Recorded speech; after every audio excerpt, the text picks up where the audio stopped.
number 19 tonight. Hope everyone's doing well. Hope everyone's holding up there, finding music and the beauty among the challenges. And we're going to get into some kind of unpeeling some of the deeper aspects of Chassidus concepts on music. And if you go to soundheitsrecords.com, we have the sources. You can find it on right now. If you're watching live, you can find it on the events page. If you're watching an archive version, Chassidus, then you could find it on the Chassidus and Music page during Chassidus and Music number 19, this class. So we're up at the point, call this class the mystery of the four levels of song, because it is a very deep and sort of complex concept, though in approaching very challenging ideas in Kabbalah and Chassidus. One of the important principles that I've learned, and I've learned this primarily from learning Chassidus from the Rebbe, the Bavitcher Rebbe, is that the most effective path is the simplest path, and ultimately that's meaning we don't have to make things more complicated, approach things assuming it's very complicated, assuming that we can't figure it out, but assume that we can. Assume that the Torah is trying to teach something that is on our own level, whatever level of learning that we've been, whatever level of learning that we have, that the Torah is trying to teach us something, and that we have the capability of understanding it, have that confidence, even if it doesn't make perfect sense right now. And I'll admit, this is a very deep concept. I don't fully grasp it. I don't know if I'll ever fully grasp it. And in terms of, I'm particularly interested in the practical application of this concept, the four levels of song, which is something that is rooted in the Zohar. And later on, we'll get to some of the sources in Zohar and to explore them more deeply. For now, we're going to look at the Alter Rebbe's shortened but primary take on this topic, because there's longer versions of this, but from the Alter Rebbe himself. As we've mentioned, this mimer, Yavel Hu, which is from Torah Or, is a mimer that has been condensed from a much longer mimer, which is also published, which I've been taking a look at from a sefer called Memoria Admar Zaken, the Memoriam of the Alter Rebbe, and the Tzemach Tzedek, Alter Rebbe's grandson, the third Lubavitcher Rebbe, who published the Torah Or and the Likutei Torah. He compiled all these Maimorim, and this one, for some reason, it's really interesting to see the contrast between the full mimer that was written and the Tzemach Tzedek's condensed version. And obviously there's a power to this condensed version. It's not just a shortened version. There's something in terms of the primacy of the information that's here that can help us understand when we delve more deeply into the topics, what is the primary points that we're looking for here. And then, of course, we go to the Mittler Rebbe's mimer, where the Mittler Rebbe will go into detail page after page after page on this topic, which is fascinating, and it's very challenging to understand. I'll just say for myself, I'm approaching this in a way, hopefully, obviously, of humility, of admitting I don't fully understand it, but let's see if we can explore it and we can tease out some elements. Because when the Zohar introduces this idea of four levels of song, it's very cryptic, as Zohar and Kabbalah tend to be. Because Chassidus, we're used to it being able to be explained in a very practical, down-to-earth way, which the idea of Chassidus is taking the highest concepts, the most lofty spiritual concepts, the highest lights of wisdom, and enclothing them in the lowest places. The lowest place in this case being our limited human minds. So let's get into this source. Again, go to soundheitsrecords.com. If you're watching live, it'll be the events page in the PDF sources, Chassidus and Music number 19. Or if you're watching later, Chassidus and Music number 19 in the classes archive. So we're in the right-hand column still, and we're at the first, we had a paragraph, and then we're at the second beginning paragraph, and it starts Vihine. Vihine yesh shir pashut. There's such a thing as a simple song, as a basic, simple, primal song. Vashir kafel, and there's a doubled song.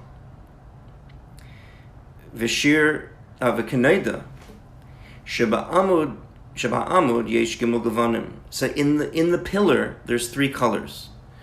So the pillar we referenced before. The pillar is another concept from Zohar. In the pillar that there's three colors. So what is the pillar? Let's get into this idea of the pillar.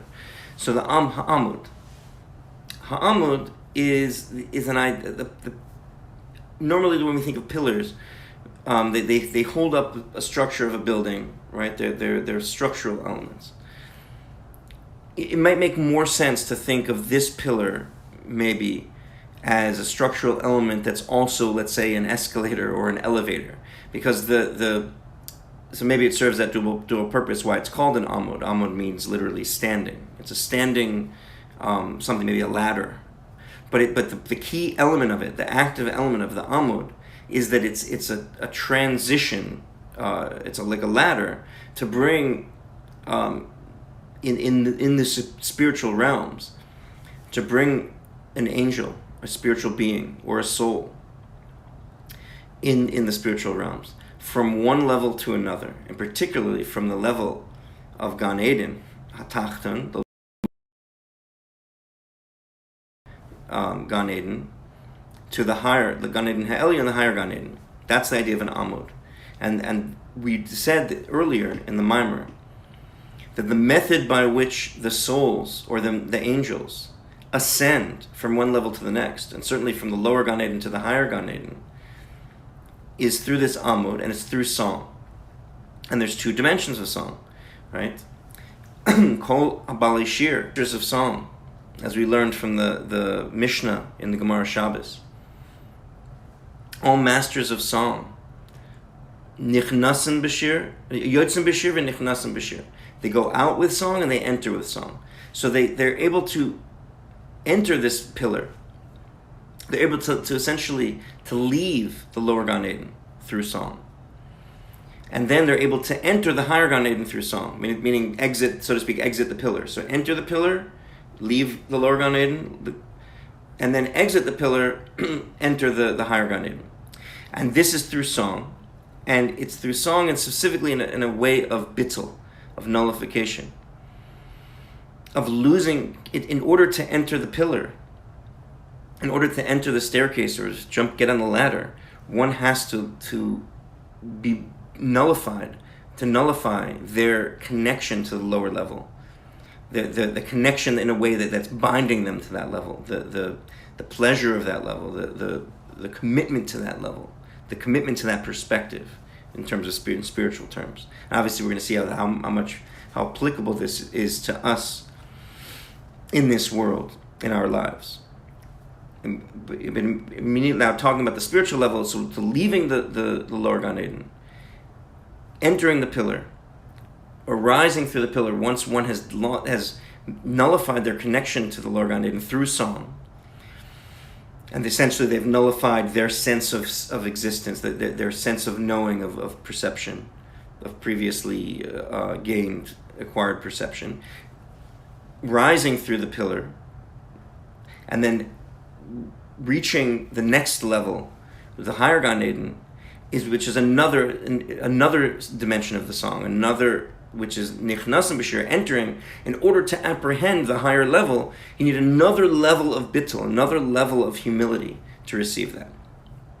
So now that was regarding the song that you need to leave the lower level and to enter the higher level. But let's talk about that middle path itself, when it's traveling, right, from the lower song to the higher song, so to speak. In the midst of that state of bittul. Let's talk about the Amud. So yesh gimel gavanim. So there's three colors. Chiver, v'somek. So the first two colors are white and red. It's very, very interesting. You're talking about primary colors. So many painters understand that visually there's three primary colors, and trying to understand, and there's a lot to do with these four levels of song, which are analogies for them, And another practical application is the idea of colors.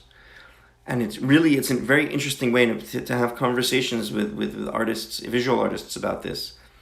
It has been very fruitful and will continue to be.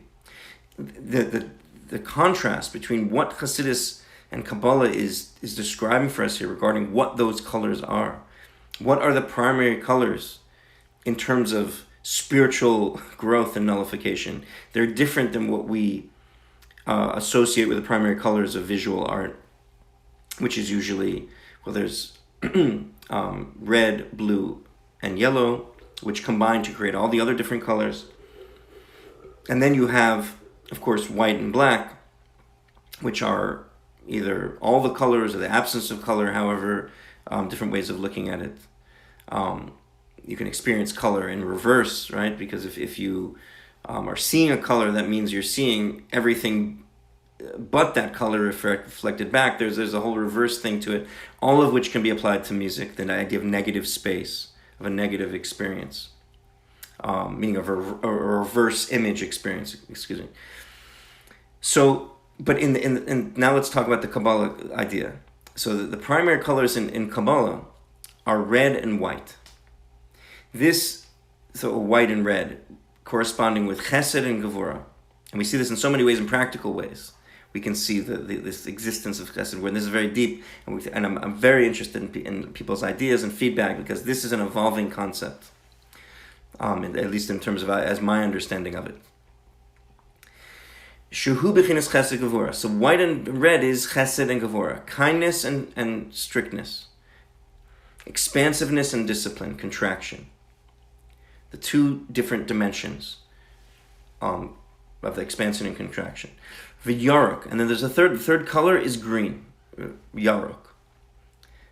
B'chinas ischalus kol, which is the idea of the inter-inclusion, which is very interesting. It's very mind-blowing when you think visually, because red and white together do not equal green. So this is a deeper concept than just mixing those two together. Later, he's going to speak about this idea, or at least in the other sources, he gets more in depth this idea of how red and white interact themselves. But the existence of green, that third color, is kind of another thing. And green is a combination of more than one color. As we know, it's a combination of blue and yellow. As we're going to see, there's a spectrum within the green level, which is the third level of song, as we're going to talk about. There's different shades, and some of them we wouldn't even think of as green. For example, gold. Gold is part of that continuum, but it is kind of, this is maybe more according to what the primary colors are, because notwithstanding, there is like a reddish, as it goes towards Gevurah, there's a reddish, gold has a reddish hue. And as it goes towards Chesed, it takes on a lighter, more blue. Again, somehow there's a connection between white and blue, as we see with the ice. But again, I'm getting ahead of myself because I'm just throwing out some of the concepts without really bringing them in. So, but just to appreciate that we're exploring these concepts, and we're talking about the four levels of song and the three colors of the pillar, and also the Zohar talks about four colors, which corresponds to it as well. He's gonna mention. So they have the three colors. You have white, red, which is Chesed and Gevurah, V'yarok b'chinas ischalus, and you have green, which is, of course, is going to say it corresponds to inter-inclusion, which is Tiferes, the third sphera, the sphere of beauty.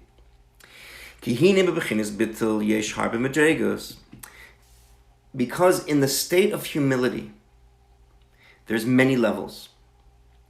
It's a very, very powerful way to start thinking about music.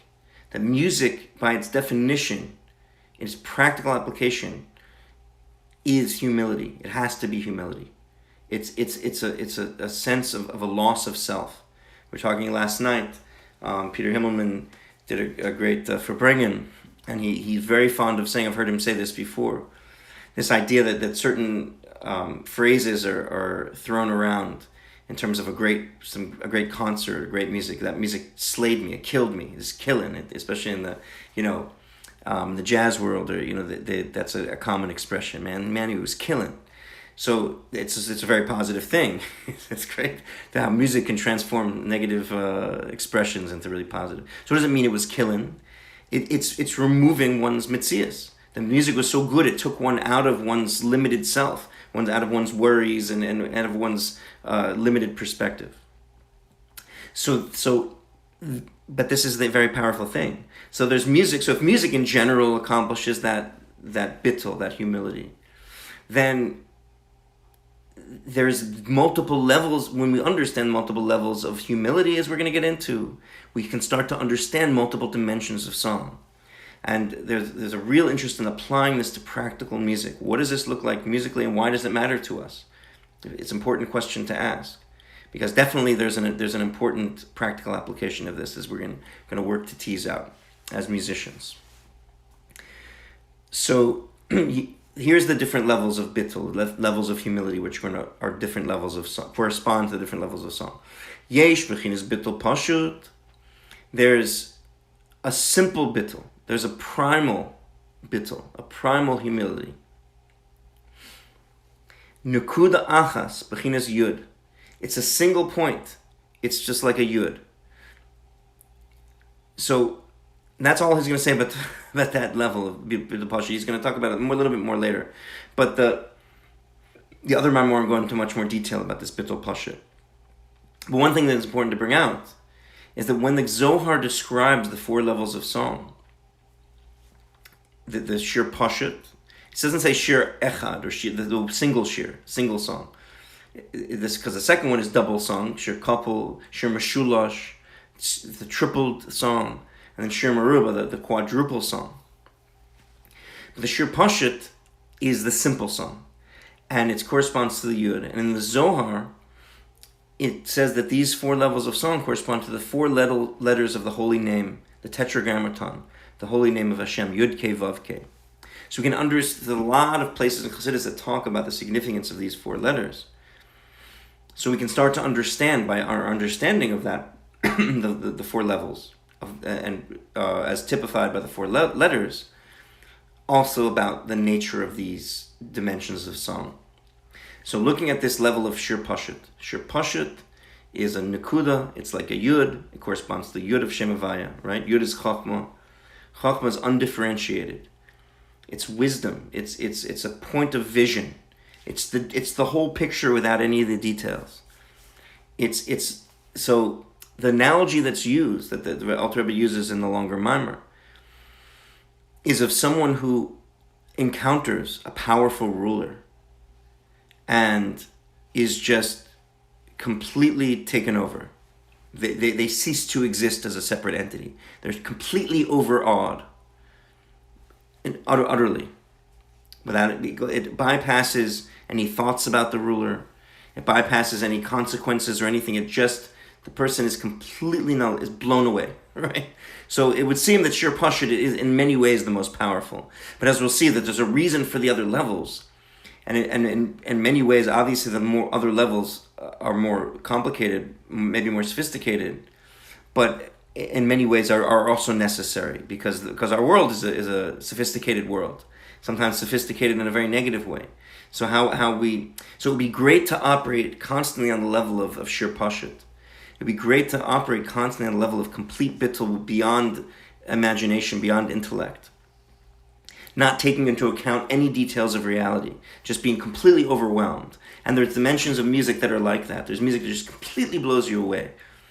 And you cease to exist, you cease to know where you are. The experience as a musician, when that happens, that a person is completely taken over. There's no them there anymore, which is a very, very lofty level, which is a very desirable level, but it's not the only level. This is what's important to realize. It's the complete removal of self, and that there are reasons to have yourself in the music. There's reasons why the musician can be a partner in the music. And this level, shir pashut, the musician is not really a partner in the music. They're just a complete empty vessel for that music. Again, this is something to aspire to, but it's not the only. There's other dimensions that are required to be a complete musician. Because if a musician, every time they were to step up, I don't know if it's possible, But if a musician, every time they step up, would be completely unzipped and completely not present, and go into a trance. I mean, obviously that might be this incredible experience of a musician, but the music may lack the ability to relate to real life and real people, because music it can reach from it could be a very, very high, powerful music, and it could be on the level where it would blow everybody away, but not everybody's ready to be blown away every moment. And there's dimensions of reality that need a more of a coaxing out of their separate existence, and that's where the other levels come in. So that's the idea of Shir Pashut.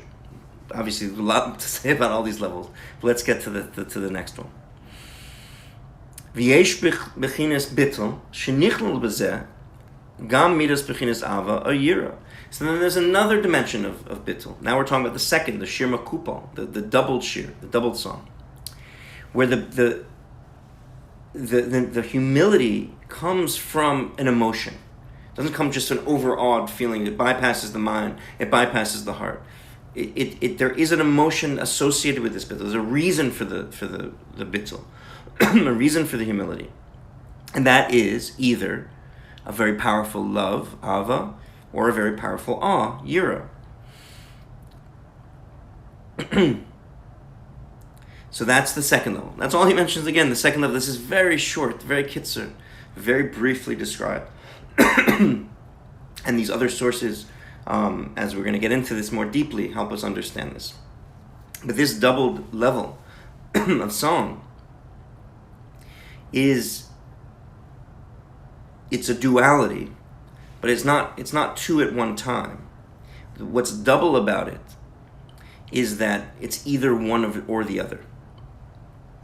Because we're going to see the third level has the flexibility to utilize both dimensions in a single entity, in a single expression.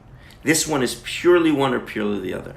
So in musical terms, it's been described as either purely sweet music, purely happy music, or purely dark music, purely sad music. Which is kind of maybe very hard to accomplish. I don't know. The purely happy music may be some kind of syrupy, I imagine. Though maybe there's something deeper about purely happy music. But there's certainly so to understand this level and the importance of this level in good music, or maybe music that we would relate to and we would enjoy. It's a mode of music. Maybe it's a mode within music that we're purely focusing on this one dimension. Either love or yira or awe, so how does this relate to humility? So again, let's use this analogy of a powerful ruler.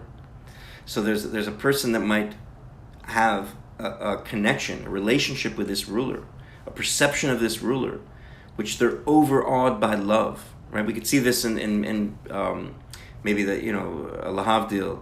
A celebrity culture, right? Someone meets someone who they've been idolizing, as an amazing musician or amazing artist in some way, and they meet them. They become overawed with how much love they have for this person, right? And so much more so in the analogy where the ruler is powerful and has power to bestow. So an artist could bestow joy and very profound experiences, but let's say you have a king or a ruler who also bestows powerful experiences and also can give you stimulus checks and money, and it can give you gifts and is very powerful and inspires a sense of love, outpouring of love so much that a person just leaves their vessel and becomes and is humble, is so overwhelmed with the love that they're humbled. And on the other hand, you can have a king that's powerful, that's tremendously awesome and scary, and it could be scary in a good way. We're talking about musical terms. I think about music that's really dangerous, in a really good way. That's really funky. That's really powerfully scary. It's awesome, right? It's awe-inspiring. Sometimes if a musician who's extremely skilled and can just blow you away. It's scary sometimes to watch someone who's like otherworldly skills. That might be a representation of this idea of music that is on the level of yira, right? And so again, one encounters that ruler has so much power over them and over the world that they just can't stand it anymore, right? They again, the humility comes from the awe. So that's one or the other.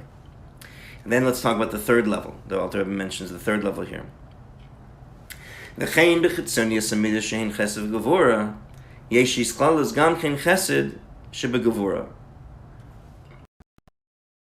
then there's this idea where both are combined, this love and awe, but where one is present in a revealed way and one is hidden.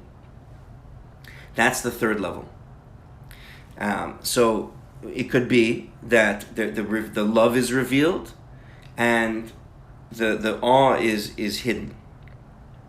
And the analogy used for this is the idea of a beloved minister of the powerful ruler. Meaning there's someone who's friends with the ruler. So they have a relationship that's warm and relaxed and full of love, but it's still the powerful ruler who has the power of life and death, and there's still a sense of deep awe hidden, even though the person is more comfortable externally, because they have to talk to the king, advise the king, etc. And of course you have the opposite, where someone is in extreme awe of the king, but inwardly they feel a love, a sense of gratitude, and but outwardly they're trembling, but inwardly they feel this deep connection and drawn love. So and then he gives another example. These are again examples from the longer mimer, but here he says, "Come on, maka espanai." This is an example. So a father who strikes his child, right? We're talking about, which is never something that's approved of in Torah, except only, and nowadays it's Rabbanim agree it's not approved of at all to use corporal punishment to hit kids, but to teach them. But there was a time according to Torah, there was a certain time that it is okay to hit, and with only one very, very, very important condition, that the father's love is very, very strong. The connection between the father and son, the love is very, very strong. Then the discipline, the external fear of hitting, is just an external dimension of a very deep love that's being hidden at the time of the beating. So there's a beating, there's a hitting going on, there's a discipline going on, but it's includes within it a very, very great kindness and love. Shemachmas ava because the father loves the child so much that they have to go against their nature to be kind and gentle with the child in order to teach them the proper way, in order that they avoid suffering in the future and go on the right path.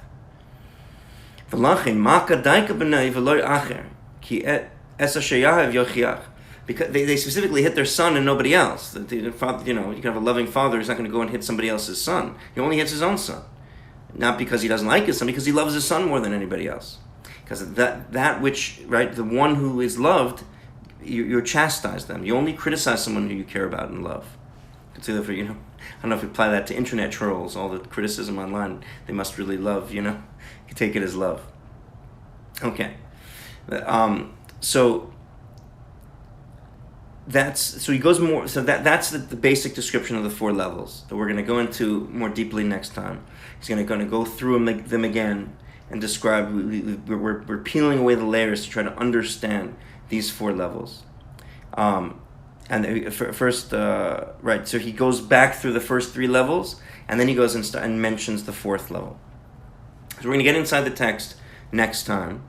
I want to keep this class to a half an hour for musicians and their attention spans. We would have just kidding about that, but we usually have music afterward. In Crown Heights, we would have open jam. We're planning a series of live music where musicians can be sharing on this channel. We'll be working on that and announcing things.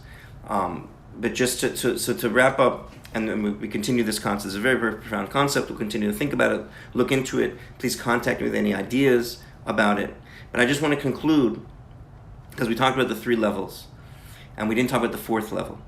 and I'll just outline what the fourth level is, what's coming up in the Maimer, and we're going to get into more details, and then maybe a short practical application.